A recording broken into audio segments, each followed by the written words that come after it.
intervening years, the concrete, and I live in one, have advanced like a relentless army as the forest has retreated. Since my return to North India on the west, the Aravali forest has always been a barrier between the desert and the city. When I was researching Delhi's history for my Seven Cities project, I learned that our ancestors arrived at the Delhi Ridge about 5, maybe 6,000 ago, and at that time, the elevation of the ridge, the Yamuna River, and the Aravali forest combined to make this a perfect settlement. Since we discovered consumerism post-independence, and especially since 1990, and shed socialism except as a political slogan, concrete structures have risen, broken, dusty roads have extended their dense, dusty network, and the Aravali forest has retreated, and the Yamuna River has become a bog. Illegal farming,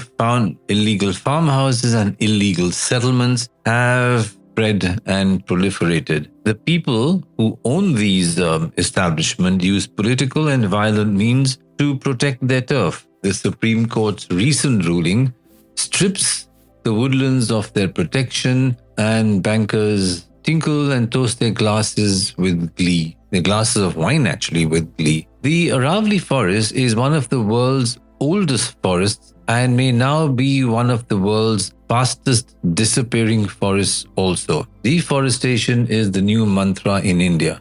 Yet, and maybe this is good news, we shall see, the government has announced the implementation of the Aravali Green Wall to stem the march of the desert, and the Sahara Green Wall inspired or motivated our government. But as with the Green Wall of the Sahara, my question mark remains. Will we actually implement the Green Wall in the Aravali forest and stem the flow of the hot, dusty desert winds? Or, like many excellent government schemes, will this one find a new life as a dusty office file?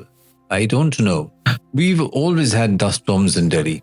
When the temperatures rise beyond a point, dusty wind blows, we call it the loo, followed by a brief spell of rain. This year, the dusty storms or the dust storms have become more frequent and the rain showers shorter. Construction and road dust rises to join the desert wind, and the dust hangs in the air. Despite the brief spell of rain, that is. So Delhi summers have become sultry, and a thin film of sweat persists on your skin. Dust storms or dust sticks to your skin and in your lungs, adding to our problems and the problems that outdoor workers face. If you are a photographer, you must study how to seal the camera dust vents or your camera's dust vents. And you have to do this for your individual camera. Many people read the weather resistant or WR mark on the camera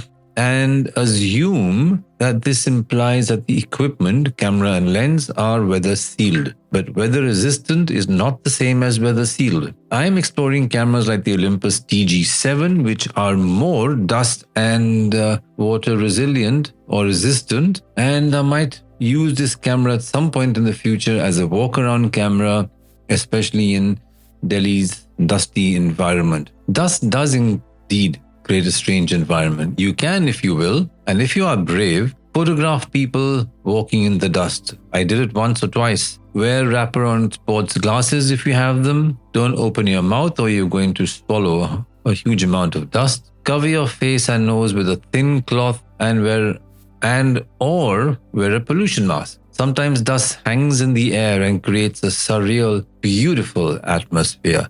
And even though the dust is deadly, you can get some amazing images. Just because it is toxic, it does not mean it is beautiful. The two can coexist. But here's the nub. A dusty future may just be waiting for us a few years down the road. Will we all walk down the road wearing gas masks? How on earth are we going to recognize each other? And if we are going to walk around wearing gas masks, then camera manufacturers will have to design special cameras to allow us to actually frame the images, because if you wear a dust mask or a pollution mask, those gas masks, your vision will be slightly obscured. But that might just be our future.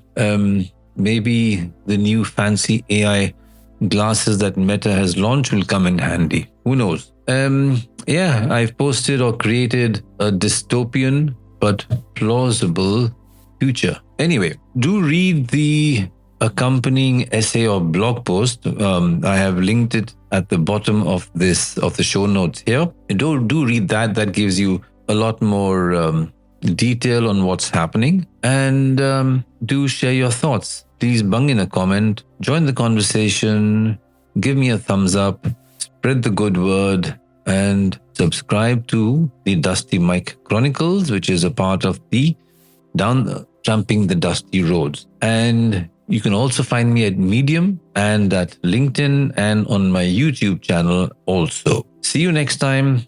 Rajiv Chopra from the Dusty Mike Chronicles. Goodbye for now. See you next week.